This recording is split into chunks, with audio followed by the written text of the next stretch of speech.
Let's talk. There's a flat earther with a question for us all.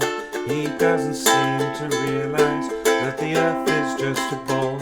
Daniel Pratt. He has stumped us. He can prove the earth is flat using elementary science.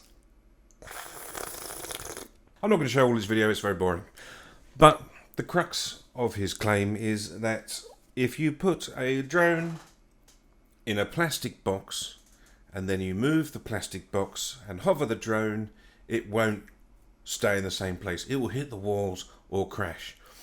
This is based on his idea that if you hover a helicopter for long enough, the earth will disappear from underneath because, of course, if the earth is spinning, that's exactly what would happen. It's a mystery to me. It's a mystery to you. And, frankly, it's a mystery to him. In fact, I will show a bit of the video, otherwise this is going to be 45 seconds long.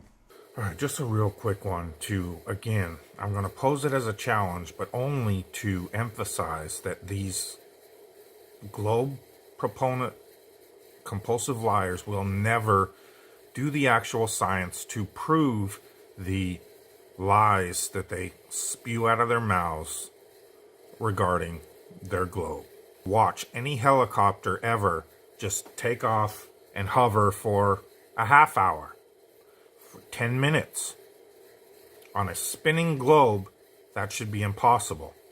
So, if a globe proponent, all they have to do is build a spinning platform, a radial arm, say 4 feet long, 2 feet long, whatever, with a clear plexiglass box at the end of it. Okay?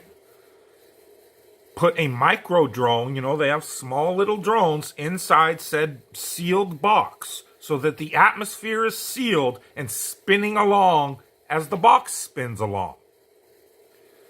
Spin it at 1 mile per hour, 1 rotation per minute. The speed is relative because the atmosphere is spinning with it. So whatever speed it goes, the atmosphere will be going the same speed. So which speed you choose is irrelevant. It should act the same.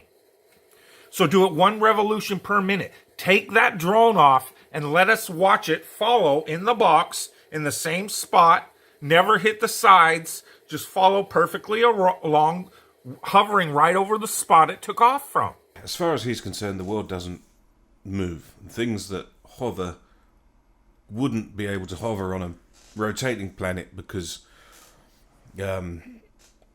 non-scientific reasons. So he's challenged us, or challenged everyone, to demonstrate this by constructing a sealed perspex box, having it move along at 15 degrees an hour. Thanks, Bob. It won't hover in place.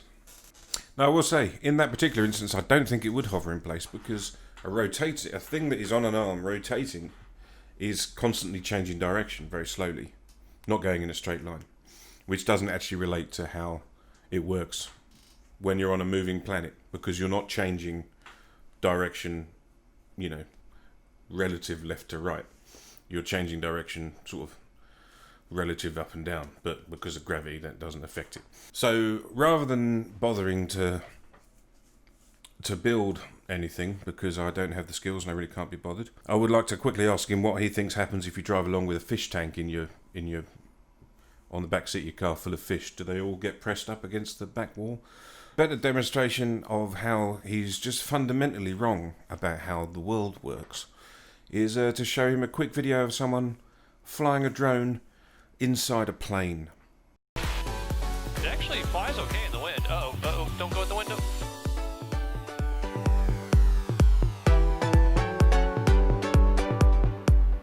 And if a drone can fly in a plane, then as far as I'm concerned, that should be his little argument knocked out the park. And I would suggest that he thinks about things a little bit harder before he suggests that he's got 100% proof of anything. Actually do this experiment himself by buying a little drone and having it hover in the back of a car, if he can find a friend. To drive the car, obviously, not just find a friend. Like, comment, subscribe, and I'll do more ukulele songs at the beginning of videos. Or I won't, depending on what you comment.